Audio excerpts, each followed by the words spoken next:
Olá pessoal, eu sou o Fernando Campos e nós estamos juntos em mais uma edição do nosso Pódio da Costa. É uma satisfação muito grande mesmo falar que hoje estamos recebendo um grande nome da história do futebol brasileiro.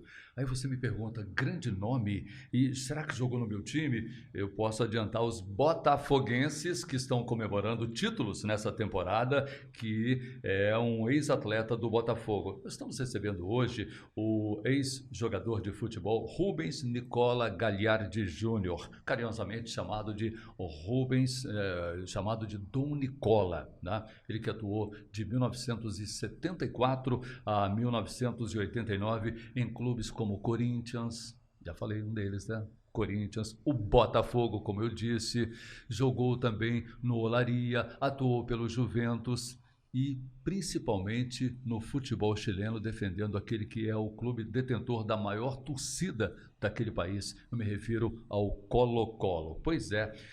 Seja muito bem-vindo, Dom Nicola. Tudo bem? Fernando, depois de muito tempo a gente volta a se encontrar, né? A É gente só se verdade. fala pelo WhatsApp e é um prazer muito grande estar sendo recebido aqui na Costa do Sol, né? E falar para toda essa gente bonita aí, agradecer você, a Fernanda, todo o pessoal da técnica aqui, que desde que eu cheguei aqui me atenderam muito bem. Eu me surpreendi com a beleza dessa casa. Claro que tem uma subidinha ali, É, que aquela subidinha. aquela subidinha ali era de atleta, É um viu? bom teste, é para É, atleta. É isso para ver aí. se está em dia mesmo o preparo Sim, físico. né? Mas que lugar bonito em frente a vocês aí, esse Parque das Borboletas, assim se Também chama? muito bonito, por Muito sinal. bonito. A Aroma está muito bem cuidado. Parabéns a todos que são responsáveis por essa cidade. Eu gosto muito daquela praça que tem ali para a terceira idade. Tem piscina, tem hidromassagem, tem tudo ali no centro de Araruama. Mas como eu moro em Cabo Frio, né? Então Tá só venho para cá para pertinho. passear. São 40 quilômetros só de Certo. distância de uma cidade para outra. O Dom Nicola, meu querido amigo Rubens Nicola, você chegou a jogar naquela época que tínhamos, ao invés de como hoje, sub-13, sub-15, sub-17, né? Era a época do dente de leite, a época do infantil, do juvenil. E você passou pela Associação Portuguesa de Desportos, é isso? É, lá foi o primeiro time que eu joguei futebol de campo. Sim. No primeiro campeonato de Intilete, patrocinado pela TV Tupi, do já falecido Eli Eli Coimbra, Coimbra né, e o fez Walter história. Abrão, não é isso? E lá foi onde eu ganhei a primeira bicicleta, já que meus pais não tinham condições, e o melhor do campo ganhava uma bicicleta. Cada sábado jogava um time, e ali apareceu o Muricy, apareceu o Mug, apareceu eu, Enéas, muitos jogadores que jogaram dentro de leite vieram despontar no futebol profissional anos seguintes, né? E aí foi uma experiência, nossa, você vê, Fernando, que eu estou falando do ano de 1969, eu morava em Suzano, num bairro chamado Sesc, que está Perfeito. a 6 quilômetros da cidade. Então eu pegava a bicicleta do guarda noturno, a carona, no banco de trás, o guarda noturno me levava das 5:30 da manhã para pegar o primeiro trem, às 6 da manhã, eu tinha 13 para 14 anos, para ir treinar na portuguesa. Então, quando as pessoas têm um objetivo e querem, não adianta ficar chorando que não pode, que não dá, que não sei o que, né? E como eu era menor, né, 13, 14 anos, me deixavam passar por baixo da catraca, do trem, para poder ir treinar, entendeu? Então eu demorava 2 horas para chegar do treino, treinava por mais ou menos 2 horas e pegava o Sim. trem de volta para ainda estudar. Entendeu? Esse foi o meu primeiro sacrifício. Então, se era isso que eu queria, e não tinha nada mais próximo da minha casa, não é isso? Foi aí que eu vi que era o sacrifício que uma pessoa tem que fazer, porque as pessoas só vê o jogador de futebol, tipo o Neymar, né? Que hoje não são só jogadores de futebol, eles são estrelas mundiais. Mas Exatamente. ninguém sabe o sacrifício que esse garoto fez desde os 7 anos para ser o Neymar que é hoje, né? Para ser o Mbappé, para ser o Depay, que todos eles se esforçaram desde pequeno, né? Alguns com um pouco mais de sorte, alguns com um pouco menos, mas numa equipe de futebol não se joga um só, tem que jogar 11. E todos eles, cada um Perfeito. tem seu problema. Então, E nessa história toda, depois da Portuguesa, você seguiu para que clube? como você falou, naquela época era assim: dente de leite, Dentão, Dentão. que era entre 15 e 16, depois era Juvenil A e Juvenil B. Eu fui para o Juventus em 70 e depois fui embora em 74. Fiquei 4 anos no Juventus, porque o Juventus não queria me profissionalizar. Então já estava na hora de eu ser profissional. Atingiu a idade, aí fica no chamado aspirante, né? Tinha o disputei aspirante 2 também. Taças São Paulo naquela época, Sim. 2 Taças São Paulo pelo Juventus. E eu fui obrigado a servir o serviço militar, né, que fiz 18 anos. E eu digo que fui obrigado, porque fui obrigado, Fernando, um dia, eu saí livre. Tinha aquele negócio, né? Ano tal, sai livre, mês tal, pega, Isso. Não tinha aquilo nessa época. E de repente eu recebo uma carta em casa que eu devia me representar no Exército. Aí me represento, e lá eles me deram uma ficha que direcionava todos os esportes. E eu fui, você joga? Eu falei, jogo. Aonde? Na rua, não sei o quê e tal. Eu não queria falar que jogava. Quando eu acabei de escrever toda a ficha, o sargento estava me entrevistando, puxou a mão numa gaveta e falou assim, muito bem, né, seu Dentinho, que era meu apelido de garoto. Dentinho. Dentinho. Você está querendo enganar a gente aqui? Tua ficha da federação aqui está aqui. Já tinham a sua ficha? Não só a minha, de todos os atletas de 1955, para servir o Exército, para jogar na seleção do Exército. Que o Exército tinha perdido para a Marinha, para a Aeronáutica, vários anos seguidos. Então eles montaram uma seleção, mas obrigaram a gente a servir. Quando eu falei para ele, olha, eu vou levar esse papel para o meu pai, e meu pai vai ver se eu vou servir, ele falou, amigo, pôs um carimbo assim, ó, apto a servir no Mato Grosso. Ou você serve aqui com a gente, ou você vai abrir estrada lá no Mato Grosso. Dá o papel aqui, juro por livre e espontânea vontade que quero ingressar nas fileiras do Exército. Fiquei 11 meses, 23 dias, joguei na seleção do Exército, fomos campeões, junto com muitos jogadores profissionais, que na época eram todos juvenis, né? Perfeito. E o Exército ainda nos deu autorização de treinar nos clubes, entendeu? Então, quando nós saímos do Exército, com 19 anos, nós estávamos todos, como se diz, na ponta do casco. Exatamente, se usava muito esse termo. Né, forte dos exercícios do Exército, da alimentação e da disciplina, né, que nós recebemos no Exército. Aí eu cheguei em casa e falei para minha mamãe, eu vou tentar a sorte no Rio de Janeiro.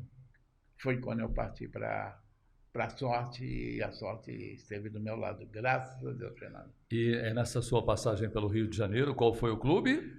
Fernando, eu fui embora de casa, eu tinha R$50 no bolso. E a passagem, naquela época era Cometa, Breda, né? Isso. Eu demorava 6 horas de São Paulo a Rio. Eu peguei um ônibus, desci na rodoviária do Rio e perguntei qual era o clube mais perto. O cara me falou que era o América, ali no Andaraí. Isso, Andaraí. Mas o outro falou assim, você vai jogar bola? Ele falou, não vai no América não. Um ali da rodoviária, vai no Olaria. Falando no Olaria, eu lembrava do Olaria porque em 74, estou falando de 75, tinha jogado o Toninho e o Tanese, que eram 2 jogadores do Juventus, que jogaram o Campeonato Brasileiro, que o Olaria fez um time com Afonsinho. Afonsinho, bem excelente. Fez um timaço, né? Como o ônibus chegou 6 horas, eu cheguei 6h30 para pegar o ônibus lá para a Olaria, cheguei na Olaria às 7 horas, o treino só começava às 8. Aí eu perguntei para o porteiro assim, não tinha ninguém, né? Eu falei assim, quem é o treinador da Olaria? Ele falou, senhor Américo Faria. Olha de quem nós estamos falando. Américo Faria. Ano 75. Aí eu saí de lado, fiz uma carta de próprio punho, como se fossem meus amigos Toninho e Tanese, me endereçando ao senhor Américo Faria. Senhor Américo, por favor, dê uma atenção ao jogador Nicola, que é aqui do Juventus. Quando ele chegou, que mandou todo mundo entrar, senhor Américo, pois não, estou trazendo uma carta do pessoal do Juventus para o senhor. Ele olhou e falou, o senhor pode treinar. Eu, graças a Deus. Eu disse, de que você joga? Eu sempre joguei de 8. Naquela era ponta de lança, né? Isso, ponta de lança. Aí eu falei, eu jogo na ponta direita. Que o treino era contra o profissional. Ele falou, pode treinar. Acabou o treino, ele me parabenizou e falou, ó, você pode voltar amanhã. Eu falei, não posso voltar amanhã. Ele falou, por quê? Eu falei, eu não tenho família, não tenho onde ficar, estou sem tomar café da manhã, desde manhã. Ele falou, poxa, mas assim vai ser difícil. Espera um momentinho, chamou o supervisor do clube naquela época, foi lá conversar com o presidente. Em 15 minutos eu já estava morando embaixo da arquibancada da Olaria. Eles me deram 20 dias para ficar até resolver uns probleminhas para ver se eu ia gostar, se eles iam, era aquilo mesmo. Quando eles deram entrada no meu passe na Federação Carioca, eu tinha um contrato de gaveta com o Juventus. Lembra que eu te falei? Isso, exatamente. Naquela época se usava o contrato de contrato gaveta. de gaveta. E aí meu pai teve que ir ao Rio e falou, ó, o Juventus não quer te liberar. Ele falou, ó, você resolve lá que eu não volto mais. Entendeu? Eu adorei estar aqui, morar no Rio de Janeiro, num clube que tinha piscina, campo para treinar. Eu morava embaixo da O arquibancada. Olaria tinha uma estrutura fantástica. Eu morava embaixo da arquibancada junto com mais 10 jogadores, né? Aquilo para mim era uma família. A gente tomava o café da manhã, almoçava, jantava, tinha a roupa lavada, entendeu? A única obrigação que eu tinha era de estudar, foi o que eu fiz. Aí meu pai foi no Juventus, conseguiu meu passe. E eu ainda joguei um ano no Juvenil do Olaria, entre 6 meses no Olaria. E como a gente não tinha empresário, né? Naquela época não tinha nada disso. Não tinha nada. A única objeção que eu fiz com eles, eu falei o seguinte: eu vou jogar um ano aqui sem contrato de profissional. Mas eu quero o maior salário. Se você pagar para o Fernando 5, eu quero 5. Se pagar 6, eu quero 6. E nós vamos ficar um ano assim. Todo ano de 75, só que aquilo que eu te falei, o treinador era Américo Faria, que tinha acabado de sair da universidade. Então ele queria fazer do Olaria um laboratório para ele poder crescer, entendeu? Para ele poder crescer. E fez. Nós fizemos um clube, um time que naquele ano o Olaria saiu o 3º lugar no Campeonato Carioca, vendeu os 11 jogadores. Todos? Todos. O Américo, o próprio Américo, foi para o CSA de Alagoas, mas ele foi só para o Campeonato Brasileiro. Depois ele foi para o Flamengo. Eu fui para o Botafogo, o Hernani foi para o Santos, o goleiro Hernani, o Lula foi para o Campo Grande, todos, o Rocha veio jogar no Palmeiras depois. Rocha. Certo? Então, daquilo ali, que aí deu o impulso para a gente. Eu fui para o Botafogo, fiz um excelente campeonato no Botafogo em 76. E pouca gente lembra que em 1976 o Botafogo não tinha dinheiro, vendeu a sede. Foi um ano complicado mesmo, aquele ano. E foi a mesma história. Quando eu cheguei no Olaria, no final do ano, o presidente falou: Nicola, põe sua roupinha de missa e vai para General Severiano que eles querem conversar com você lá.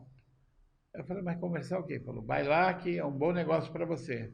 Mas eu já estava vendido, você está me entendendo? Aquele negócio era mercadoria, né? Não, era exatamente. Hoje o cara tem que procurar não só o atleta, como tem que procurar o staff. Hoje não tem nem mais um empresário, agora é um staff, não é um único ser, né? São vários integrantes do staff do atleta. E para ser, naquela época, eu não lembro bem quanto eu recebia, mas vamos supor que eu ganhasse bem R$1.000, que era um excelente salário, né? Aí eu peguei um ônibus que passava Olaria, Copacabana, que ia me deixar em Botafogo.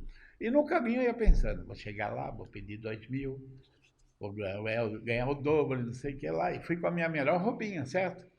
Chegou lá, era o Charles Boré, que era o presidente do Botafogo. Fez história também. Pô, seu Nicola, o senhor no Campeonato Carioca deu trabalho pra gente, não sei o que, agora queremos te contratar. Eu falei, poxa, tô aqui para isso. Pois não, ele falou assim, eu sei que o senhor deve estar preocupado, negócio de salário, não sei o quê, nós vamos te oferecer 10.000 por mês. Uma coisa que era 10 vezes mais que eu ganhava, certo?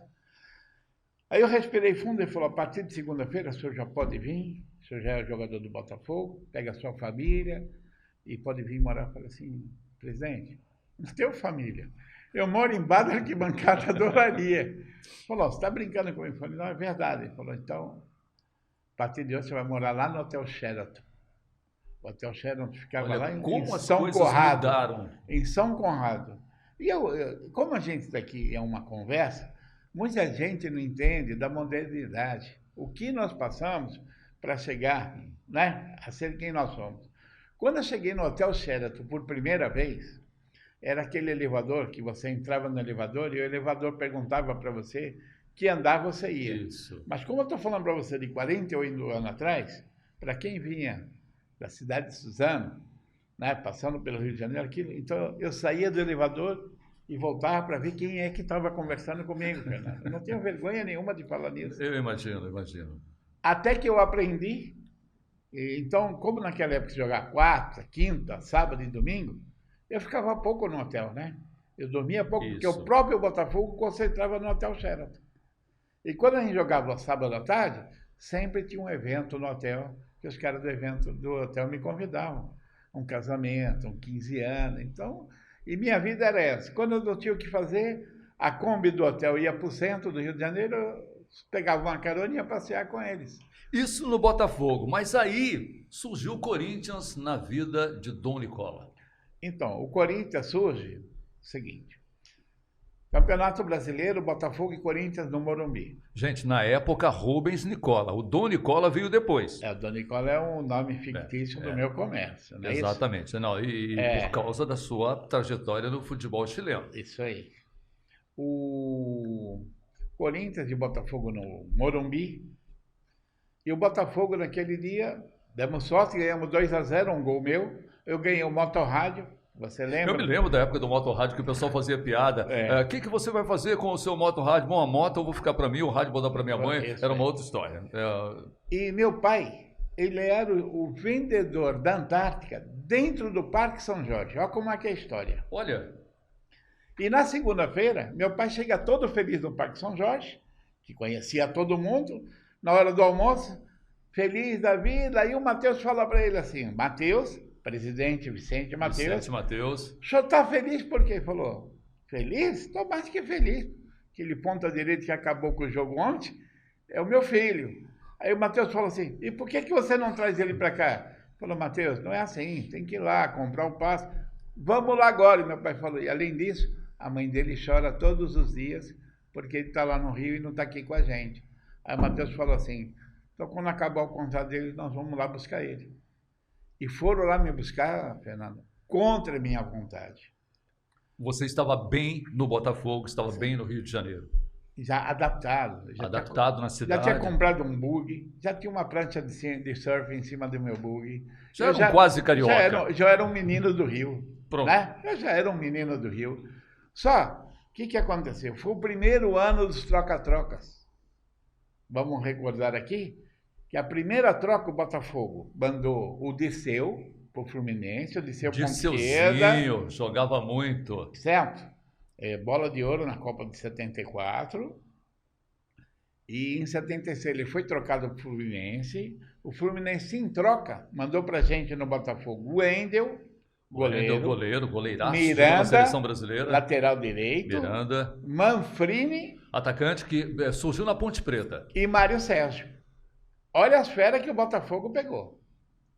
Então nós fizemos em 76 um ataque. Rubens Nicola, Nilson Dias e Mário Sérgio. Que é isso? Que é isso?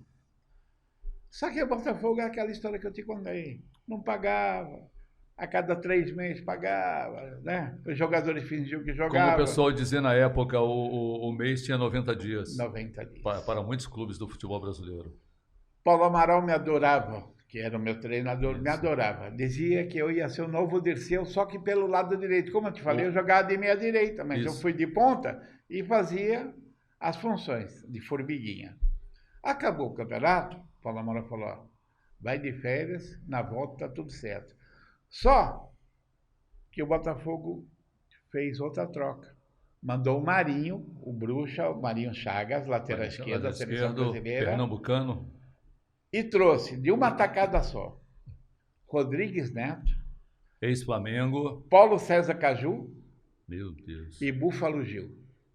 Todos três de seleção brasileira. Exatamente. Aí eu falei, vou fazer o que no Botafogo? Se o Gil vai jogar, eu vou ser reserva. Exato.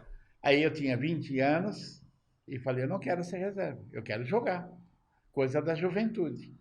Quando meu pai chegou com a proposta do Corinthians, falei, vamos embora, vamos jogar no Corinthians. Só que eu chego no Corinthians, o titular era o Vaguinho. Vaguinho que tinha sido contratado junto ao Atlético Mineiro. E já fazia 7 anos que estava no Corinthians com a ponta direita.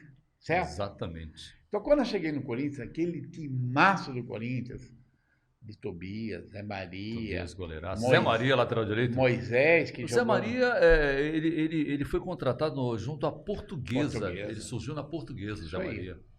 Olha que time era esse do Corinthians. Moisés, que jogou em vários clubes do Rio.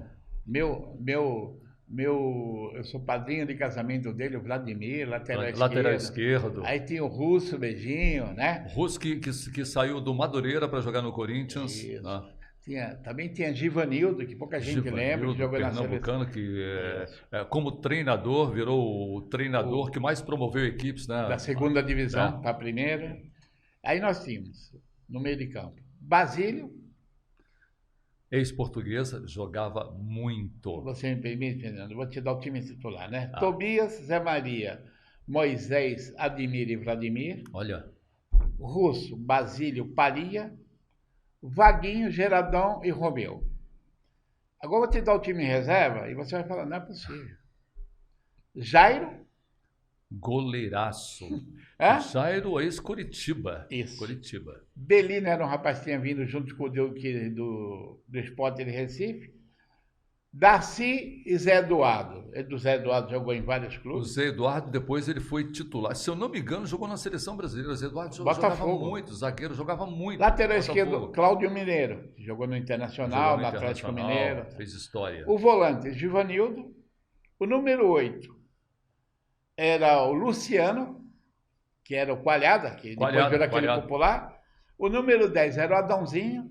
E o ataque era mesmo, Adãozinho, Nicola, Lance e Edu. O maior ponto esquerda que eu vi jogar no Brasil. O Edu, ponto esquerda do Santos. O Lance havia sido contratado junto à Ferroviária de Araraquara.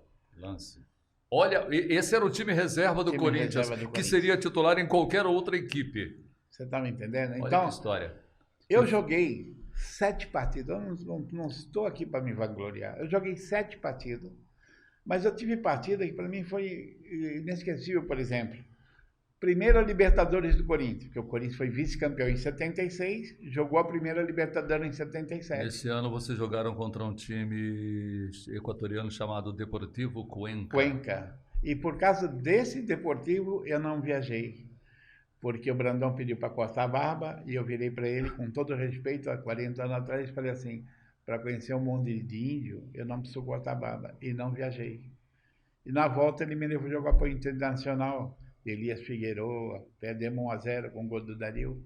Entendeu? E me pôs para jogar de ponta esquerda. Então, a gente, naquela época, a Libertadores da América, cada país tinha 2 representantes apenas. E não como hoje, que são vários. Somente o campeão e o vice. Entendeu? E no Corinthians foi aquela alegria. Bom, e tivemos, isso aqui eu não posso omitir, deixar de contar que você integrou o time que tirou o Corinthians de uma fila de 23 anos. Eu me lembro da festa que aconteceu em quase que toda a região sudeste, devido à grande torcida, a massa corintiana, e você integrava aquele time naquela conquista sobre a Ponte Preta, que tinha um timaço. Tanto que, como se diz, a Ponte Preta, ela completava a seleção brasileira com vários atletas. Isso, tinha o Carlos, Oscar, o Polozzi, o Dirley, né? O Dirley, lateral esquerdo, a dupla formada pelo Oscar, né, que era chamado de o Belo, né? O Oscar e o Polozzi. Então. E nesse ano que a gente saiu campeão, o Brandão, como eu te falei, eu era o jogador mais jovem do elenco do Corinthians. Todos tinham 28, 29, 27, e eu tinha 21 para 22. Então o Brandão pegava muito no meu pé, e eu não entendia o porquê.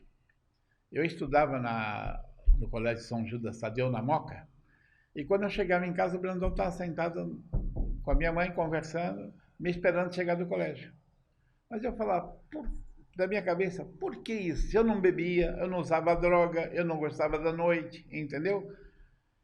Mas só depois, Fernando, quem é pai sabe que quem é pai, sempre quer o melhor para o filho. E o Brandão está me preparando para um futuro. Porque eu cheguei no Corinthians achando que eu já era o rei da cocada preta.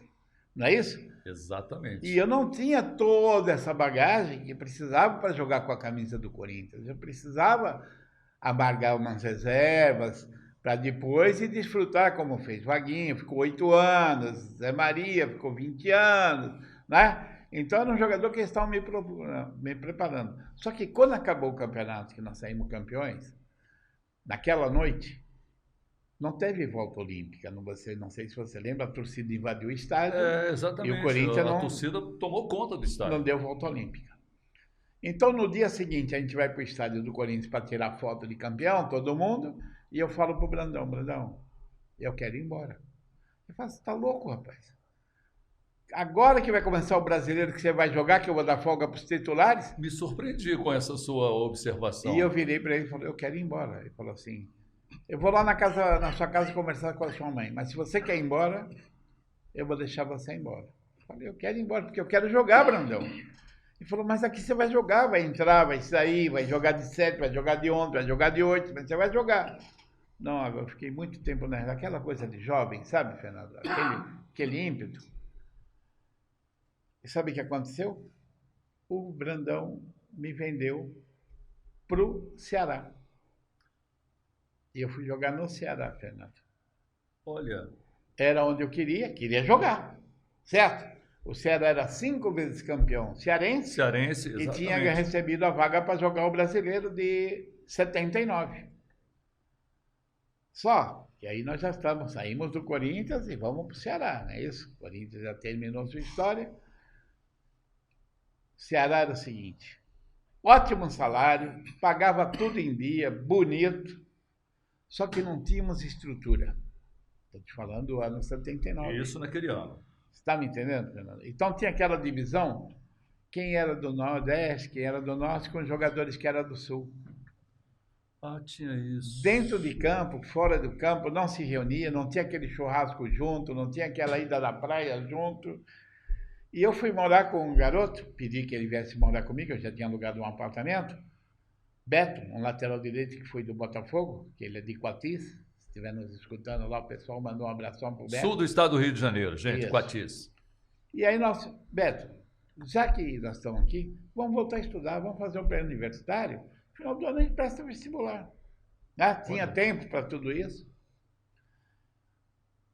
No final do ano, na final do campeonato, Fernando, aconteceu uma coisa que pouca gente sabe. O Ceará era 5 vezes campeão seguida. Se ganhasse, ia para a 6ª vez, certo? O presidente do Ceará, por coisas políticas, na final do campeonato não deixou a gente entrar em campo e nós perdemos por WO. Você imagina... Por questões políticas, ele prejudicou o próprio clube. O próprio clube. E não nos deixou entrar no campo. Como que você ia passar por cima do presidente? Não tem como. E você pode procurar na história que você vai ver isso. Superior. Quem foi campeão foi o Ferroviário. Chamado carinhosamente de Ferrim. Do Ferrim. Por WO, numa melhor de 3 partidas. Na última partida, o presidente não deixou a gente entrar em campo. E já era o Castelão quase todo prontinho naquela época.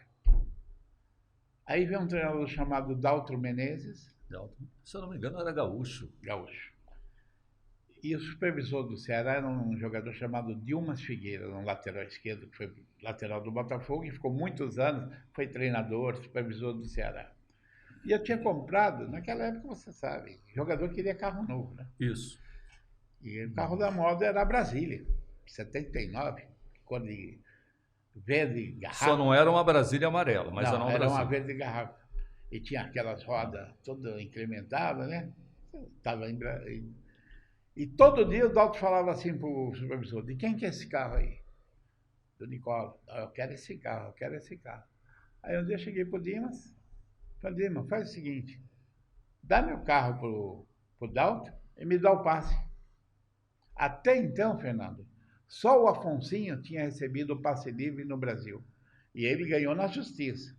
Lembra do Afonsinho? Lembro. A lei do passe livre? A lei do passe livre. Aí eu falei para eles, eu fiz o vestibular, não passei no vestibular em Fortaleza, mas eu queria ficar em Fortaleza. Mas o Daltro teria os jogadores dele, isso, né? Tá bom. Aí eles me deram o passe. Eu voltei para São Paulo. Quando eu cheguei em casa, com um papel em branco como esse que está na nossa mesa, meu pai falou, o que você fez com isso? O que vale isso aqui agora? Porque era um papel em branco. Tá certo? Mas aí o que eu fiz? Liguei pro Brandão. Aquele cara que não me queria no Corinthians. Falei, seu Brandão, estou voltando de Fortaleza, estou com o passe livre. Ele falou, ó, estou com uns empresários aqui do Chile, vamos dar de falar com você. Aquele cara que não me queria lá. Não, não é que não me queria. Não é que não Eu é que não entendia o que ele queria exatamente, comigo. Oswaldo Brandão, que tem uma história fantástica no futebol brasileiro. Entendeu? Palmeiras e Corinthians que o digam. Então, o nosso corpo técnico era Oswaldo Brandão, João Avelino. Olha, como é que fala? O João Avelino, ele era, oh meu Deus, tipo Um paizão. um paizão, sabe, para o atleta.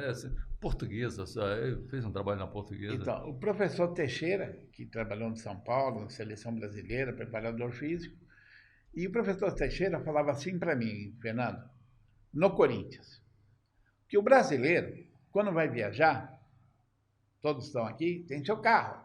Aí para no posto e fala assim, por favor, dá para abastecer a gasolina? Dá uma olhadinha nos pneus. Aí o cara vai, tá tudo bom? Tudo bem. Parte, mas esqueceu de calibrar o step. Então o professor Teixeira falava para mim assim, você é meu step. Você tem que estar pronto para a hora que te chamarem, não fala assim, não, tá murcho, tá faltando um pouco de ar. Tá pronto. Entendeu? E ele me pegava no meu pé e falava, não importa o que os outros falam, você vai jogar, rapaz, se não for aqui, vai ser em outro lugar, se prepare, papapá, papapá. E foi isso que eu meti na cabeça, entendeu? Quando o Brandão me mandou para o Chile, que eu fiz um contrato de 8 meses, eu falei, bom, agora estou num país estranho, não falo a língua, não sei o idioma, não sei ler, não sei nada. Naquela época não tinha negócio de internet não, gente. Naquela época não tinha tradutor. Era DDD de noite para ser mais barato, telefone, não é isso? Isso. E era caro, né? As ligações à noite. Eram caríssimas as ligações. Fiz um contrato com a União Espanhola por 8 meses, Fernando. 8 meses. União Espanhola, se eu não me engano, as cores são o vermelho, o amarelo. Isso, né? da bandeira, da cor da Espanha. Da bandeira da Espanha, da Espanha, exatamente, União Espanhola. Fiz um contrato, eu e meu pai, antes de irmos conversar com os dirigentes, fomos no consulado do Chile, no Brasil, e perguntamos como era o câmbio da moeda, como é que fazia, papapá, e também fomos naquela maneira de falar assim, vamos pedir X, pedir Y, né? A gente nem sabia o que ia acontecer. Quando os caras ofereceram o salário, era muito mais do que a gente pensava. Está me entendendo?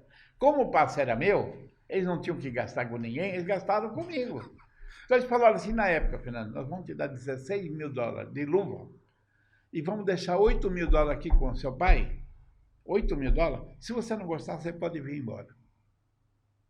Olha a loucura. Olha. Um contrato de 8 meses, com casa, comida, roupa lavada no Chile e salário. Fora os bichos. Você está me entendendo, Fernando?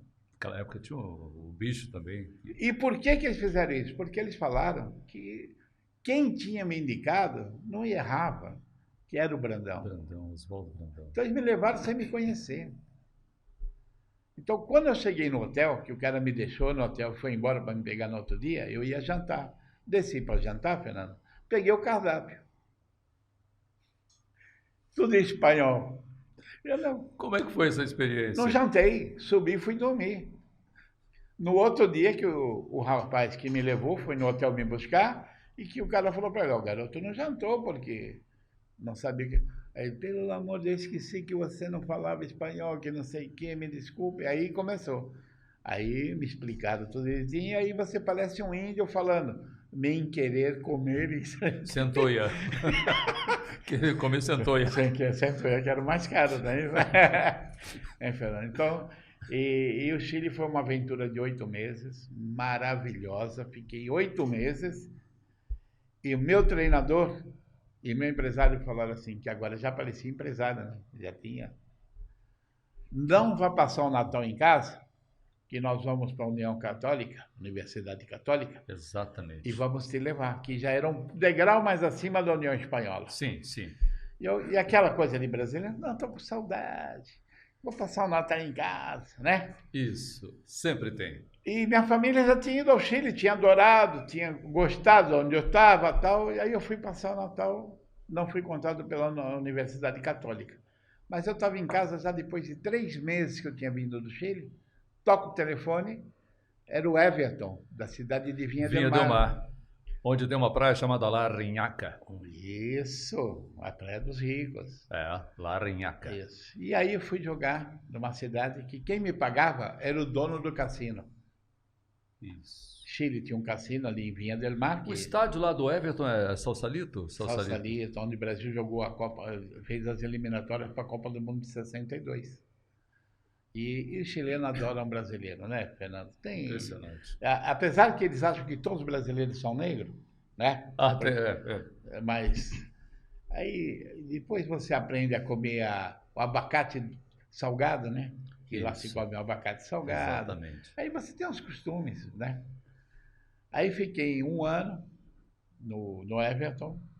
Infelizmente, por problemas econômicos, esse clube foi a segunda divisão. Esse time ficou um bom tempo na segunda divisão do futebol chileno. E nós tínhamos um plantel maravilhoso com jogadores da seleção chilena lá, mas trocou 5 vezes de treinador. Olha. Era muito difícil. E do ladinho ali de Vinha del Mar tem uma cidade chamada Valparaíso também, que é uma mini São Francisco também. E tem um clube lá chamado Wanderers. Isso. E é um lugar de passeio maravilhoso. Exatamente. Né? É um lugar de passeio maravilhoso. É a região do mar ali, é o Oceano Atlântico. Pacífico. Pacífico. Né? Então é um lugar de passeio maravilhoso. E não tenho nenhuma queixa com esse Everton. Só que esse Everton, no final do ano, como ele ficou me devendo 3 meses, eram $12.200 que ele me devia, mais 2 passagens de volta para o Brasil. Eu tive que entrar na justiça, e lá era ditadura, não sei se você lembra. Exatamente. Tinha Augusto Pinochet nessa toque de recolher e tal. Eu fiquei 9 meses sem poder jogar. Mas morando no Chile, entendeu? E sem receber nada, um tostão de ninguém. Então, todas as minhas economias que eu tinha, eu estava gastando para ficar no Chile. Para se manter lá. Que consegui um advogado, e aí vamos esperar o que vai dar. Depois de 9 meses, eu consegui receber 12 mil, abri uma jurisprudência, porque aquele então, o sindicato não existia, com a ditadura não tem sindicato. Sim. Não é isso, não? Então nós montamos o sindicato dos jogadores de futebol, que não era só eu que eles estavam devendo, tinha vários clubes devendo a vários jogadores. E eu causei uma jurisprudência, que depois de mim, todo jogador que entrava na justiça, recebia. Eu fui usado de bucha de canhão. Você está me entendendo? Que a gente fala, vai você, que você é estrangeiro, a gente te apoia. Recebi paulado de todo lado, era um presidente do clube ligando para o outro, ó, não contrata fulano, que ele vai entrar na justiça e tal. Mas o que aconteceu? Deus, quando não pode vir, sempre manda um anjo, né, Fernando? Sim, sem dúvida. Quando eu recebi numa segunda-feira, na terça-feira toca um telefone, que era o Cobressal. Um time que estava de fralda ainda, começando a caminhar no futebol chileno, numa cidade que estava a 2.800 metros de altitude. Só chegava de avião ou de ônibus para aquelas cordilheiras. E eu não podia fazer muita exigência, tá certo? Eu estava 9 meses sem jogar. Correto. Precisando voltar à atividade e, ao mesmo tempo, a questão salarial, né? Questão de Aí, naquela época, eles falaram assim, igual nós fizemos $1.000 de salário, só o que podemos te dar. E estamos espremendo o máximo que podemos. E esse ano eu arrebentei, Fernando. Sabe que arrebentar? Porque lá não tinha outra coisa que fazer a não ser jogar o futebol. Você não tinha boate, você não tinha praia, você não tinha nada lá. A única parte verde de toda a cidade era o campo. Porque lá nós estamos falando do deserto do Atacama, o deserto mais árido do mundo, né? Segundo deserto mais árido do mundo. Na região de São Pedro de Atacama. De Atacama, né? Isso. E para ir para El Salvador, você tem que ainda dali sair por dentro, lá em cima, que era as minas de cobre, né?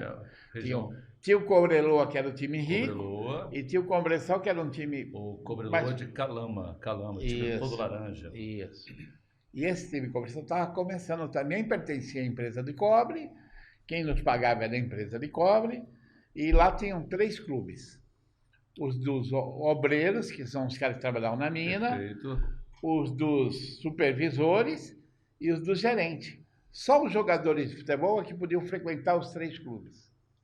Os obreiros não, os obreiros só que a gente chama os peões, né? Isso. Só no clube dos peões, os supervisores só no clube dos supervisores e os gerentes só no clube dos gerentes. Mas os jogadores não. Os jogadores podiam almoçar no clube do gerente, almoçar no supervisor e dançar no clube dos peões. Então, e lá eu fiquei durante 4 meses. Como eu te falei, eu cheguei na metade do campeonato e fui eleito o estrangeiro do ano. Mesmo chegando na metade do campeonato, conseguiu essa façanha. E estamos falando de segunda divisão, não é na primeira. Exatamente. E eu tive um treinador na União Espanhola, que ele foi para o Ranger. O Ranger era uma cidade entre metade do caminho no Chile, entre Santiago e o sul do Chile, Talca, fica na metade do caminho. E foi a primeira vez que eu me considerei ídolo, Fernando. No Cobressal, eu já dava os primeiros passinhos, mas como era a segunda divisão, você não sentia muito. Mas no Ranger, toda uma cidade gritando seu nome, que onde eu ia comer era de graça, eu não podia sair na rua, foi a primeira vez que eu me senti assim. Por quê? Nós ganhamos uma partida do Colo-Colo de 5-2. Olha, venceram uma espécie de Flamengo do futebol chileno. Quando eu falo uma espécie de Flamengo, gente, que é dono de simplesmente a maior torcida. Tudo isso está aí nos jornais, está na internet, porque não adianta vir aqui contar um monte de história, né? E esse dia, lá no Chile, quando a pessoa acha que a coisa foi boa, eles pegam um isqueiro e acende. E fica gritando assim, antorcha, que ele merece o maior prêmio, né? E gritam, "Cê passou, cê passou". E essa torcida nossa, ela tinha um grito que cantava assim, aquela música. Ei, Nicola aí, o gol já vai sair, lá samba vai venir, lá, lá, lá, lá. Porque eu meti o gol, corria para a torcida e dava aqueles passinhos de samba, eles ficavam loucos, Fernando. E um amigo meu, quando eu fiquei sem jogar em 82, por causa do problema de Everton, me pegou pela mão e me levou no Colo-Colo. E o Colo-Colo falou assim, não, que ele é um jogador muito problemático. Nós não queremos Nicola. Problema que eu tive com o Everton. Do Everton. Quando eles vieram me contratar, que pagaram $500 mil naquela época, eu falei para eles assim, aquele jogador problemático está vindo para o Colo-Colo. Nós vamos colocar no contrato uma cláusula bem simples. Vocês me pagam, eu jogo. Vocês não me pagam, eu não treino. Esse é o jogador problemático. Tá certo? Que dia paga? Dia 10? Se no dia 11 o dinheiro não caiu na minha conta, eu não vou nem para o campo treinar. E nós não tivemos problema com o Colo-Colo. Só que eles mentiram para mim. Essa palavra, eu amo o Colo-Colo, sou ídolo no Colo-Colo. Só que quando eles foram me contratar peso de ouro, eles falaram, nós estamos te levando porque o Caselli, Carlos Caselli não vai jogar mais. Caselli era o número 9 mais famoso que tinha no Chile antes de Zamorano, Salas, né? Aí eu falei, eu vou para lá para jogar no lugar do Carlos Caselli? Poxa, que maravilha, não é isso? Fomos por uma pré-temporada. Quando estamos na pré-temporada, o Carlos Caselli renova. Mas ele já estava dos 33 para 34, para parar. Aí eu me sinto enganado. Eu falei, poxa, eles falaram para mim que ele não ia renovar. Vai renovar? Tá bom. Aí o treinador chegou para mim e falou, Nicola, você, como o Caselli renovou, ele é o 9, você vai jogar de 7. Eu falei, não. Vocês me contrataram para jogar de 9 e não de 7. Se vocês querem que jogue de 7, põe o Carlos de 7 e eu vou de 9. Aí falaram, não. Personalidade forte. Aquela hora, eu já estava por cima da carne seca. Você está me entendendo? Então eu pensei comigo o seguinte, Fernando é o melhor locutor que tem na cidade, né? Se quando ele não faz o programa, sou eu que faço, eu estou na reserva do melhor locutor da cidade, tá certo? Então, quando o Caselli jogava, qualquer coisa que ele fizesse errado, a torcia, Nicola. E quando eu jogava que ele estava no banco, era a mesma coisa. Até que um dia, sabe o que nós fizemos? Porque nós não falávamos. Nós éramos ídolos, né? Sabe aquela coisa de ídolo? Aquela coisa de ego? E dormimos no mesmo quarto. Olha! Dormimos no mesmo quarto. Aí minha esposa me ligava, você vai jogar? O treinador nunca falava quando os dois iam jogar, deixava na hora. E estavam os dois ali. Aí um dia, nós enchemos um saco um do outro e falamos, sabe da coisa, irmão? Nós já estamos velhos, né? Vamos jogar os dois? Vamos. Arrebentaram. A manchete do jornal no outro dia. Nicola e Caselli, que show. 5-1 para Colo-Colo e nós só não fizemos chover. Sabe aquele dia que você está afim de jogar, fala, dá bola em mim? Aí é de calcanhar para lá, era chapéu para cá e nos divertimos e saímos abraçados de campo, entendeu? Então acabou tudo aquele problema que a gente tinha. Para a geração atual, mais jovem, é importante lembrar que Caselli está para o futebol chileno como o Zico para o futebol brasileiro, ou estou exagerando? Não. Só para mostrar o que o Nicola está narrando aqui agora, contando dessa parceria com o Carlos Caselli. E os da nossa idade, Carlos eu lembro que Caselli veio aqui numa Libertadores e arrebentou com o Botafogo no Maracanã. Jogava muito. Eu sei que depois surgiu o Zamorano, que Salas. outro grande, Marcelo Salas também, outro ótimo jogador também, né? E por aí vai. São gerações mais que vieram depois, né? Mais recentes. Isso. É um negócio impressionante. Agora, eu sei que você tem uma história linda no futebol chileno, que você é ídolo no futebol chileno, construiu isso aí com muito sacrifício, não foi fácil, pelo que você contou. Agora, entre o futebol chileno e o futebol brasileiro, qual foi um momento especial para você, momento que o futebol te propiciou e que você tem isso guardado com muito carinho na memória? Dá para traçar pelo menos um momento? Ou foram não. Para mim foi essa partida de Ranger e Colo-Colo, 5-2 por Ranger. Sim. O Ranger era uma camisa igualzinha do Flamengo, Adidas, vermelho e preto, aquela camisa de 81, só que era 1983, o Ranger tinha essa camisa, né? Para mim foi quando o treinador me tira, faltando 10 minutos, o estádio todo gritando meu nome, não é isso? Sim. E aí, como eu tinha uma vida comum em Talca, Fernando, eu comprava em certos lugares, certo? A partir daquele dia, aonde eu ia tinha um quadro assim, o Nicola compra aqui nessa carniceria, o Nicola compra aqui nesse mercado, o Nicola... que era um punch a mais que eles davam de uma publicidade, como se eu fosse o garoto propaganda sem ganhar nada. Perfeito. Entendeu? E tinha um lugar lá que eu comia umas empanadas, que são um prato típico chileno, que era tipo uma... Brasileiro tem muita... Como se fala? Não é mandinga, né? Mas tem... O brasileiro tem suas cávalas, né?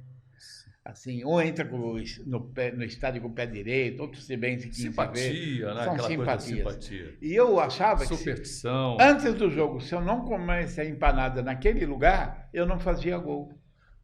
Entendeu? Tinha isso? Eu tinha isso. E eu saía, porque naquela época nós éramos tão simples, Fernando, que nós saímos do hotel, onde tínhamos almoçado, e íamos caminhando até o estádio. Aí eu me dava uma fugidinha para comer a empanada no mesmo lugar todos os dias que tinha jogo. Entendeu? E aquele local virou um ponto de encontro, onde todo mundo, pô, por que ele coloca essas empanadas aí? Por que não sei o que lá? Então, essa lembrança, tenho várias, né? Quando eles me levaram agora, em 2016, para fazer uma homenagem, depois de 40 anos, você voltar numa cidade para te homenagearem, levaram 8.000 pessoas no estádio para te aplaudir. 8.000 pessoas no estádio? Para te aplaudirem, entendeu? E agora estou indo de novo, né? E o coração nessa hora? Eu já fui daqui para lá chorando no avião, falando assim, o que eu vou fazer lá? Porque meus amigos já estão tudo velhos, já não estão, né? São 40 anos de diferença, tinham 20, tem 60. Mas o que aconteceu? Aqueles garotos que eram pequenininhos, levaram seus filhos para me conhecer com a foto deles, quando eram pequenos, no colo do pai. Entendeu, Fernando? Eu fiquei uma tarde toda dando autógrafo no shopping. E vamos lá tirar foto, né? Hoje é selfie, autógrafo. E cheguei na quinta-feira, fiquei quinta, sexta, sábado, domingo. Foi a única vez na minha vida que eu jantei 2 vezes. Fui convidado para 2 jantares e não podia faltar. Então, eu tive um jantar com a torcida, no sábado à noite, das 8 às 10, e das 10 à meia-noite com a diretoria do clube. Entendeu? Que maravilha. E foi muito bacana. E agora, em 2025, se Deus quiser, tiver me dar saúde, estou indo para o aniversário de 100 anos do Colo-Colo. Se Deus quiser, estaremos lá. Que privilégio, hein? Centenário do Colo-Colo e Dom Nicola estará lá. Se Deus quiser. Mas, Fernando, eu não quero te dizer alguma coisa. Você me trouxe aqui para a gente falar de cachoeira. Exatamente. Nós temos algo em comum, gente. O meu querido Rubens Nicola, ele tem amigos que eu considero amigos também lá de Cachoeira Paulista, minha cidade. Mas antes, conta um pouquinho para a gente a sua estada em Cabo Frio. Você está há quanto tempo em Cabo Frio? Eu estou há 27 anos. 27 anos. vou fazer 28 agora em 2025. Vim, porque eu tinha uma empresa, porque eu não contei essa parte. Quando eu parei de jogar, Fernando, eu fui administrar o estádio do Pacaembu, convidado pela Paulo prefeita, Machado de Carvalho, estádio convidado Paulo pela Machado de prefeita Carvalho. de São Paulo, Erondina, e pelo meu amigo Vladimir, que na realidade o administrador do estádio era o Vladimir, só que ele assinou um contrato com o Santos. E como nós tínhamos um trato, todo ano eu passava o Natal na casa dele, ele passava o Ano Novo na minha casa. Aí no Ano Novo ele falou, tem uma surpresa para você. Qual é? Falou, eu vou assumir o Pacaembu, mas eu não vou poder ficar, quem vai ficar é você. Os primeiros 3 meses não tem salário, sou eu que vou receber o salário, mas todo o salário que eu receber é seu. Então, para mim, aquilo... E aí eu cheguei fazendo obra no Pacaembu, melhorando muito. Meu amigo Vladimir, nossa, que somos amigos até hoje, eu sou padrinho do Gabriel, filho dele. Gabriel, né? lateral direito? É. E jogou no Fluminense também, aqui no jogou Rio de no Janeiro. Fluminense, isso. Hoje ele é o retentor da marca Máfia, aquela Sim, marca sim. de Playboy. Máfia Perfeito. é do Gabriel, a representação dele no Brasil. Está levando para a China agora, está muito bem de vida, graças a Deus, entendeu? E no Pacaembu, nós fizemos muitas coisinhas, né? Porque você sabe, trabalhar no emprego público é muito chefe para pouco índio. Exatamente. Não é fácil. Muito chefe para pouco índio. Então, o Pacaembu ia cumprir 50 anos, quando nós estivemos lá, em 1989 para 90. E tinha que fazer algumas modificações, só que se não tinha dinheiro. Então, naquela época, a Hollywood, que era a empresa de cigarro, nos procurou para fazer o Hollywood Motocross. O primeiro motocross freestyle que esteve no Brasil, a céu aberto. E foi feito no Pacaembu, na nossa administração.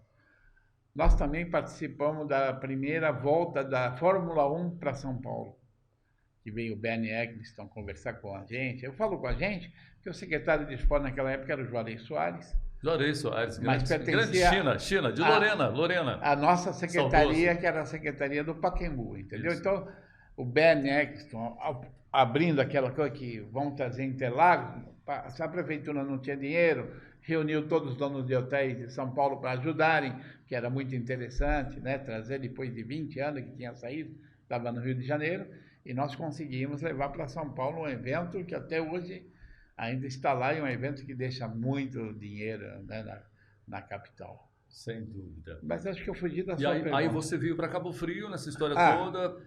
Eu tinha uma empresa que fazia áreas verdes, campos de futebol. Nós fazíamos campos com uma nova tecnologia que nós é que inventamos, né? Essa tecnologia.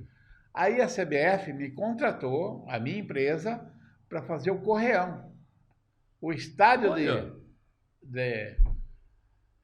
que não tinha nada a ver com prefeitura, porque ia ter um campeonato de futebol feminino, que ia jogar aquela menina que foi casada com o Ronaldo. A Milene Domingue, que ainda nem era casada. Então eu vim e eu tinha 30 dias para deixar o estádio pronto para esse campeonato feminino. Primeiro campeonato de futebol feminino que teve na cidade de Cabo Frio. Veio o Corinthians, veio o São Caetano, veio o time de Goiânia, veio do Japão, veio não sei de onde, veio o time de todo lado. Aí eu falei assim, nossa, que lugar bacana, né? Só que eu conheci 2 Cabo Frios, né? Porque eu cheguei em dezembro e fiquei até fevereiro. Ou seja, pegou o boom, a época do turismo, efervescente. Aí eu falei, é aqui que eu quero morar. Fui para São Paulo, vendi meu apartamento e voltei. Só quando eu voltei, não tinha uma alma viva mais na cidade, Fernando. À noite, a cidade ficava deserta. Estamos falando de 27 anos atrás, era diferente. Cabo Frio era uma cidade de veraneio. Veraneio. Pessoa vinha. Hoje já não, você tem completamente diferente. Aí eu montei uma pastelaria, comprei uma barraca na praia, e quando eu liguei para minha casa em São Paulo, eu falei, nossa, todo jeito que eu quero. Comprei um comércio na praia, e minha mãe falou, é mesmo? Como é que é esse comércio? Eu falei, 4 ferros e uma lona. Você lembra disso, Fernando? Que as barracas... Lembro disso aí. Naquela época as barracas eram fixas na praia, não montava e desmontava, não. Exatamente, isso. Não é isso? Só que a gente trabalhava de sunga e sem camisa, Fernando. Então queria vida melhor que essa. Aquela história do plagiando a música, bem escritório é na praia. É na praia. E ainda tinha sorte que depois Os primeiros 6 meses que eu vim para Cabo Frio, parecia que eu tinha aquela doença, lepra, que ninguém pode encostar, que pegava. Isso. Ninguém sentava na minha barraca, Fernando. Porque a barraca de praia, você já tem aquele caseiro que você tem, deixa a sua carteira, a sua chave. Isso. Então eu mandei fazer uns cartãozinhos, você ia caminhando de manhã pela praia, ia lá, Fernando, aqui é uma barra, não, senhor Nicola, muito obrigado e tal. Só que quando começou a chegar o verão, a minha barraca era a única na praia que tinha a rede de futebol, a rede ficava comigo. Aí vinha Romário, Edmundo, Todo mundo na barraca do Nicola. na barraca do Nicola, Ibson, todos ali, né? Quando o Vasco foi campeão em 97, Libertadores, é isso? 97. Foi Libertadores? Foi, 97. Estou buscando na memória É aqui. 97. A festa foi na minha barraca. Olha, Todos, só não veio o Edmundo. Veio todos os outros. E eles fizeram um acordo comigo. Nicola, nós vamos trazer as coisas todas, guarda-sol, mesa, cadeira, você vai gelar as bebidas pra gente, porque nós vamos jogar um vôlei, tomar um banho, vai vir a família. E depois me deixaram tudo de presente, Fernando. As mesas, cadeira, entendeu? O divã, Zagueirão, sabe? divã. Felipe, Pedro, todos ficaram meus amigos, porque eu não era o Nicola jogador, eu era o Nicola barraqueiro. O barraqueiro. Falando nisso também, me ocorreu agora aquela questão da Liga Desportiva Cabo Friense, Liga Cabo Friense. Fui presidente. Você foi presidente também. Fui presidente. É, isso. Me alegro muito de ter sido, Fernando, porque o futebol em Cabo Frio, ele sempre foi o quase, né? Você pegava um jogador que tinha... Em Cabo Frio tem muitos talentos. Eu falo que a região dos lagos, eu já trago isso Em para a região, geral. é um celeiro de talentos. Você tem... você sabe que não faz muito tempo eu fui entrevistado pelo Museu da Pelada. E Eu acompanhei. Eu achava injusto eles virem do Rio de Janeiro para entrevistar só a mim. Sendo que na região, você tem jogador que ganhou Champions, você tem jogador que ganhou Libertadores, todos que moram em Tribúzios, Cabo Frio, Araruama, né? Então, eu fiz um levantamento em Isaías, que jogou no Porto. Jogou no Porto. Tem gente Isaías, que jogou na mora França. hoje na região. Tem gente que jogou na O França. próprio Leandro. Que é meu amigo, entendeu? O pessoal do Museu da Pelada está escrevendo um livro sobre ele, então a gente se reúne lá de vez em quando na pousada dele. Leandro, estou mandando um abraço para você. Pousada do Leandro. Isso, fazendo a propaganda, né? Isso. E a própria região, que tem vários... O André, que parou de jogar agora, que Isso. jogadoraço, entendeu? Então eu achava... Lenilson, que é o pai do André, tinha que entrevistar toda essa gente. O Lenilson, ele conquistou um título inédito para uma pequena cidade chamada Goiatuba, no interior de Goiás. Foi campeão goiano pelo Goiatuba. E ele foi artilheiro, né? Foi Fazia artilheiro muito gol, também. entendeu, Jogou meu? no Tamoio, em Cabo Frio. Isso, meu amigo. Então, tem o Baiano, que é goleiro, tem muita gente. Baiano é sensacional. Toninho, boneca, que jogou no Internacional. Também. Né? São várias pessoas que estão lá. Jorginho Batuqueiro, que jogou no River do Piauí, foi ídolo lá. Então, eu achava que a gente ia reunir numa mesa, tanto é que eu consegui o hotel Nova Onda, para que fosse toda essa gente, para que fosse, quando chegasse o Museu da Pelada, falar assim, Nicola, o que é isso aqui? Quem são esse, né? Mas aí, o que aconteceu? Aquele negócio de ego. Voltamos àquele negócio de ego. Sempre. Por que os caras vêm entrevistar o Nicola e não vêm entrevistar mim? Não é isso? Isso. É coisa do acaso, entendeu? O Museu da Pelada me achou, pelo negócio do boteco, e queria me entrevistar. Demoramos 5 anos para poder ter esse encontro. Por causa veio a pandemia, eu também fiquei um pouquinho doente, entendeu? Assim, coisa de velho, né? E aí, vamos semana... semana vai chover. Não deu, essa semana não deu. E eu tenho que agradecer muito a Sérgio, né, Pugliese, que veio lá do Rio de Janeiro. Né? Ele é sensacional. Entrevistar um cara que estava ali quietinho, mas aí ele pergunta, Nicola, você ganhou título de cidadão cabo-friense. Quer dizer, quantas pessoas já ganharam o título de cidadão cabo-friense? Aí aquele carinha que tinha um boteco, que vivia ali, né, tranquilo, recebe um título de cidadão cabo-friense. Eu me emocionei muito porque hoje eu sou uma minhoca da terra, né? Antigamente eu pensava e agia como um chileno. Hoje não. eu penso como um cabo-friense. Um cabo-friense. Já recebi em 27 anos, 3.200 chilenos, todos cadastrados. Que eles vêm à minha procura, eu não vou buscá-los no aeroporto, coloco numa pousada, los levo passear naqueles lugares que as pessoas não levam. Entendeu? Ou seja, você dá uma contribuição também para Cabo Frio no que tange a divulgar Cabo Frio no exterior, em especial no Chile. E já me ofereci a 5 ex-secretários de turismo para que nós fôssemos ao Chile divulgar Cabo Frio. Porque vocês imaginam, Fernando, se você chega comigo a tiracolo no Chile, as entrevistas gratuitas, é ídolo, as entrevistas na rádio, na televisão, que daríamos ao secretário. O que a gente faria? Põe um pouquinho daquela areia branca bonita num vidrinho, não é isso? E mostra uns filminhos para os caras, eles já vêm, porque eles não querem mais Rio de Janeiro. Eles querem Búzios, Cabo Frio, Arraial. Olha, como seria sensacional esse projeto sendo colocado em prática. Mas seria... eu vivo atualmente disso hoje. E hoje tem uma questão importante que a gente tem que abordar sempre. Quando o turista vem, por exemplo, para Cabo Frio, ele não se restringe a Cabo Frio. Ele, encantado que fica com a beleza de Cabo Frio, ele descobre Búzios, daqui a pouco visita Araruama, não é diferente em relação a Saquarema, Arraial do Cabo, porque a cidade é como um todo. Quer dizer, a região é como um todo. Claro que eu puxo a sardinha para minha brasa. Eu falo para eles o seguinte: se você quer ficar num lugar caro e bonito, é Búzios. Quer ficar num lugar bonito, barato, é Cabo Frio. Certo? Agora, se você quer ficar num lugar bonito, barato e caro, é Arraial. Tá certo? Porque Arraial não tem as coisas que tem Cabo Frio, nem Cabo Frio tem as coisas que tem em Búzios. Não, as cidades, cada qual tem as suas peculiaridades, né? E não pense que eu dou luxo para eles, não. Nós subimos no busão mesmo das Salineiras, porque eles querem conhecer gente, né? Eles não querem táxi. Eles já tem na cidade É aquela deles. questão de conhecer o povo na sua essência. Nicola, vamos comer peixe. Vamos. Ou vamos ao restaurante. Não vamos ao restaurante. Vamos ali no boteco do cara ali que vai tratar melhor a gente. Poxa, Nicola, peraí, qual é o beijo que você quer? Pega a bicicleta, vai lá, traz pra gente. Você sabe como é que é, Fernando, entendeu? E vou embora encantado. E eu vivo disso, porque eles me pagam para isso. Entendeu? Eu não recebo muito grupo, porque eu não tenho condições maiores.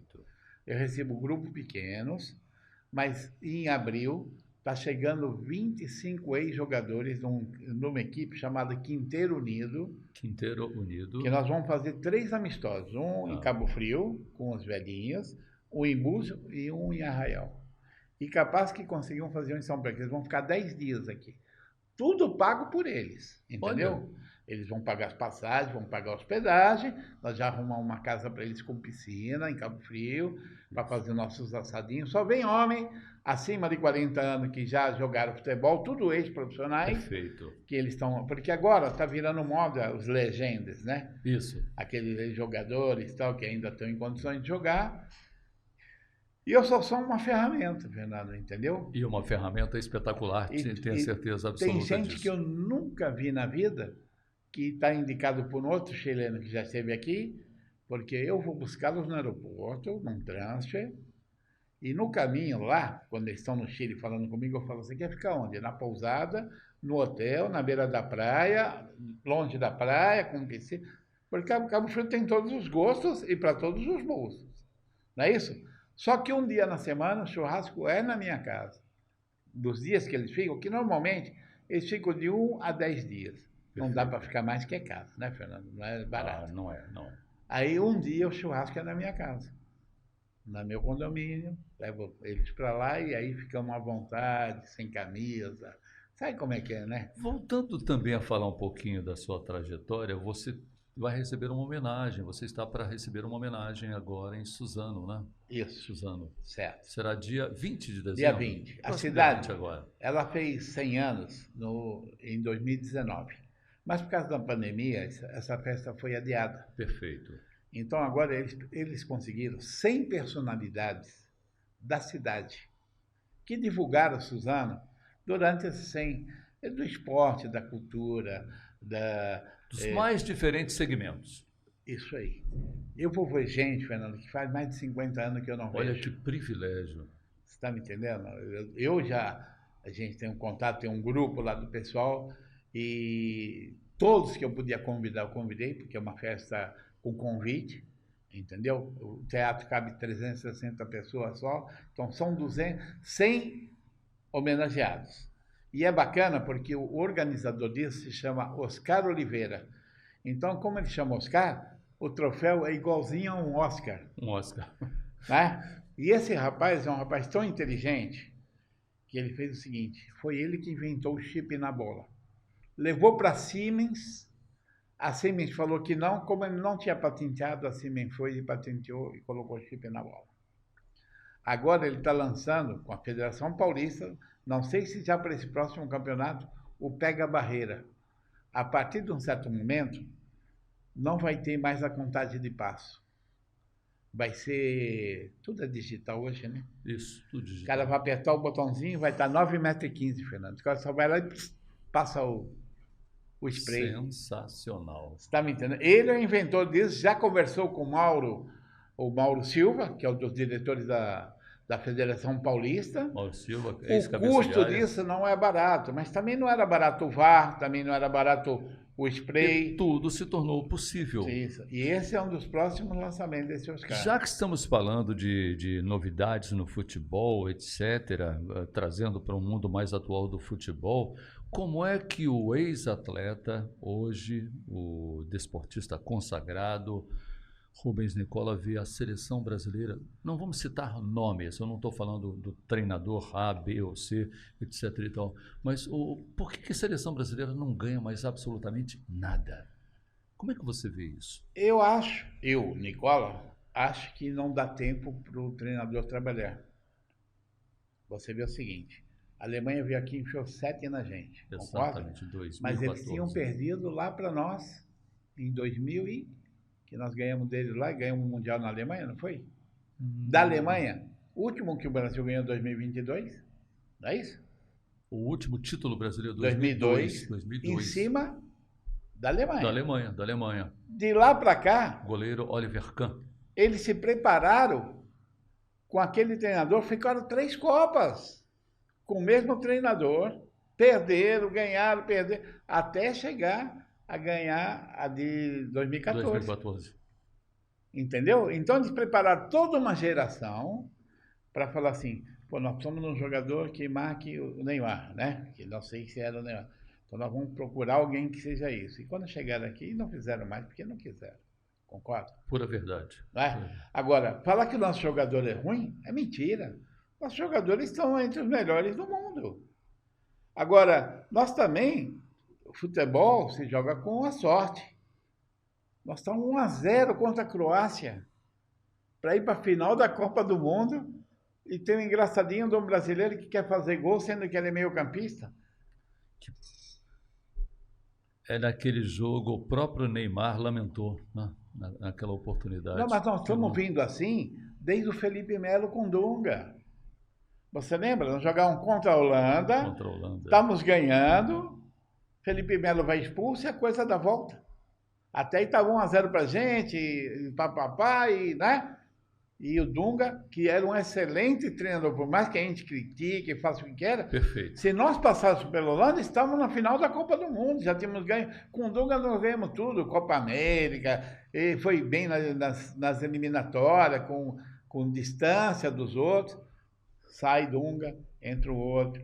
O Tite era um treinador para a seleção. Para o clube ele não era bom? Tudo bem, não foi bem. Mas na seleção, se nós tivéssemos um trabalho com o Tite, podia ser que agora desse resultado. Não deu nos outros, porque perdemos para a Croácia e o Tite não presta mais? É isso mesmo? Numa Copa nós fomos eliminados pela Croácia, na outra pela Bélgica. Ou a primeira pela Bélgica, depois pela Croácia. Você está me entendendo? E nós merecendo ganhar todas as 2 partidas. Tá?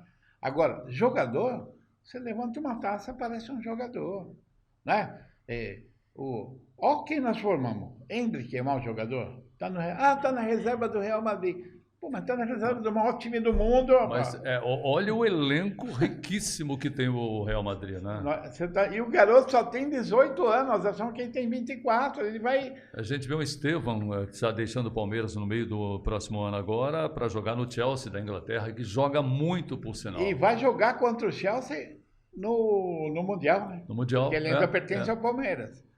Então você vê, nós temos tudo isso que nós estamos falando, são jogadores. Porque o Vinícius, ele não estourou no Real Madrid da noite para amanhã, ele ficou 3 anos lá no Real Madrid B, ir para cá, ir para lá, até estourar. É uma outra questão. Você foi muito feliz fazendo esse comparativo, porque a gente vê que nós somos imediatistas demais em determinadas situações. E na Europa, o atleta é contratado não é para chegar de imediato, pegar a camisa e jogar. Ele tem todo um tempo de preparação também. Certíssimo, entendeu? E aqui, aquilo que... Aí você fala, mas vai fazer 24 anos que a gente não ganha nada, né? Mas eu escutei algumas entrevistas do Romário, que para a gente ganhar em 94, quando ele jogava, né? Foi em 94 que o Romário jogou? 94. Ele falou assim, ó, Dunga, você corre para mim, fulano corre para mim, mas quando ela chegar em mim e no Bebeto, nós temos que fazer o gol. Nós não vamos marcar, nós não vamos fazer, nós vamos fazer o gol, que aqui nós precisamos ganhar de 1-0. E ganhamos de 1-0 e saímos campeão. Então, quem nós temos, o único craque que nós temos fora de série nesse momento, se chama Neymar, que deve jogar sua última Copa do Mundo depois de todos esses problemas que ele teve. Mas nós tivemos esses problemas com o Ronaldo, e o Ronaldo jogou uma excelente Copa do Mundo. Exatamente, uma Copa do Mundo espetacular. Mas para o Neymar jogar, vai precisar que 2 ou 3 corram para que ele pense. Não é? Porque, nossa, você vê o Neymar jogar, dá vontade de sair e pagar o ingresso de novo. Com todo, porque só no Brasil que a gente fala mal dele, porque ninguém gosta que as pessoas cresçam. As pessoas misturam, acabam misturando o Neymar cidadão com o Neymar atleta. Tá? Que a vida fora das 4 linhas dele, não sei, as pessoas misturam. E eu sou fã dele por causa disso, porque ele fez da vida de futebol o que ele queria. Nenhum dirigente manda nele, ele fala que não vai jogar no dia do aniversário da irmã e não vai, e quer, não quer, já está tudo acertadinho, como o Romário fazia. Quando o Romário veio para o Flamengo, ele falou assim, eu não treino de manhã, eu gosto da noitada, e quando o Vanderlei chegou, falou assim, ué, mas o Romário tem ido embora no carro dele, mas está no contrato, ele não precisa ir no ônibus com a gente. Você está entendendo? E aí é verdade. Então eu gosto desse tipo de jogador que se impõe, né? Graças a Deus, tudo que ele ganhou é graças ao sacrifício, ao talento dele. Nada foi dado de graça para o Neymar, como eu te falei, quando ele jogava futebol de salão lá em Santos. Todo sábado de manhã tinha que estar lá às 7 horas da manhã e ele estava lá, né? Filé de borboleta, que o Vanderlei falou que ele tinha. Mas ele é um talento que, nossa, eu acho que ele só não é... Ele não estava no time certo para ganhar a bola de ouro, porque tinha Messi e Cristiano Ronaldo, que também são 2 fenômenos, não é isso? E Neymar ainda vai dar muitas alegrias para a gente, pode ser se ele se cuidar dele. Porque para jogar 7 partidas, são 7 partidas no Mundial. Isso. Você precisa se cuidar pelo menos 1 mês, né? 1 mês antes do Mundial e 1 mês lá no Mundial. Pronto, se você fizer isso, boa alimentação, boa bola, bom campo, não sei o quê, não tem como não se dá bem, né? E nós vamos cada vez mais construindo talentos, apesar que não tem mais aqueles campos, como o Vanderlei fala, que a gente arrancava a tampa do dedão. Eu gosto muito dessa declaração do Vanderlei Luxemburgo. E você pegou essa época do futebol, né? Que jogador brotava nos campos de futebol amador, chamados campos de várzea, né? Futebol varziano, né? Joguei muito na várzea, joguei Botafogo de Guaianazes, muito tempo no Botafogo de Guaianazes. Não vai me dizer que você jogou naquela competição que tinha na TV, a antiga TV Record, Desafio ao Galo. Desafio ao Galo. Era sensacional. Joguei pelo Vasco da Moca. Olha. Joguei pelo Vasco da Moca. Joguei uma vez só, mas joguei. Era sensacional. Tem o Parque da Moca e tinha o Vasco da Moca. O Parque foi o time que fez Galo, história ali, foi Galo. Foi o Galo. O Vasco da Moca eu já vim jogar já depois de... Tinha acabado de ser profissional. Muitos jogadores surgiram para o futebol profissional ali, né? Ali, futebol da várzea. Futebol de várzea ser televisionado domingo de manhã, né? Era muito bom, né, Fernando? Sem dúvida alguma. Meu amigo Rubens Nicola, quero te agradecer imensamente pela oportunidade, mais que isso, pelo privilégio de contar com a sua visita aqui ao nosso Pódio da Costa. Fernando, eu que quero agradecer. Sabe por quê? Se você não chama a gente fica guardado ali cheirando a naftalina, não é isso, não é? Mas graças a Deus, ontem, por exemplo, à noite, porque no sábado o meu time, o Ranger, perdeu em casa nos pênaltis para subir na primeira divisão. Então eu estava muito triste. Bem como são as coisas, nós jogamos 2 partidas para subir para a primeira divisão. Sim, sim. Perdemos 3-1 na casa do adversário e viramos 3-0 na nossa casa até o 81 do segundo tempo. Aí o juiz deu um pênalti, ficou 3-1, teve que ir para a prorrogação e para os pênaltis. Em casa, estádio lotado em Talca para subir. Faz 10 anos que estamos na segunda divisão, íamos subir para a primeira. Imagina a festa que estava preparada. Perdemos nos pênaltis, então eu estava muito chateado. Todo mundo me ligando, mas ontem com a vitória do Botafogo, no Maracanã. Com esse título expressivo. Não é isso? E é que eu te falo, eu me sinto tão jogador quanto qualquer um daqueles que estavam no campo. Porque a gente tem que olhar para o passado, né? Só tem esse Botafogo porque lá atrás teve Jairzinho, lá atrás teve Garrincha, lá atrás teve Nicola, né? Teve Mário Sérgio, que já faleceu. Teve um monte de gente que passou um mau bocado para esse Botafogo chegasse onde está hoje. Então, o botafoguense tem que comemorar muito.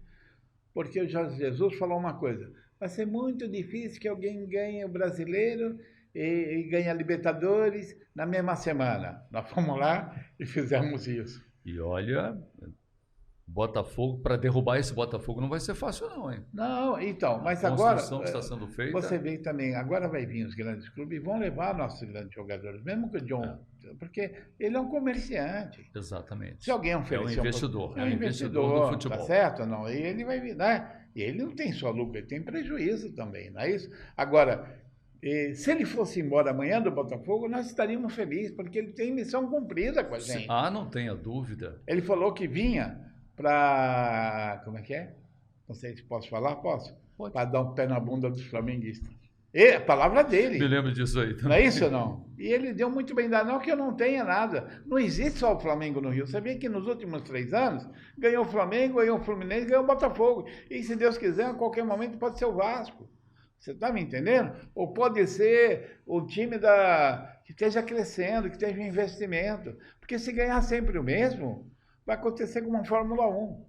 O Schumacher vai bater o carro a qualquer momento e acabou a Fórmula 1. Cadê? Não tem aquela alegria que tinha. Perfeito. Porque o Schumacher ganhava toda, não estava. Para que o investidor não quer mais? Porque eu vou investir no segundo lugar? Eu quero investir no primeiro. Aquela história, como é que frase desmotivacional. Não, você não ganhou em segundo lugar, você perdeu o primeiro lugar. É mais ou menos isso. Então, só para nós encerrarmos, muito obrigado a toda a sua equipe, esse estúdio maravilhoso. E me convide mais vezes, Fernando.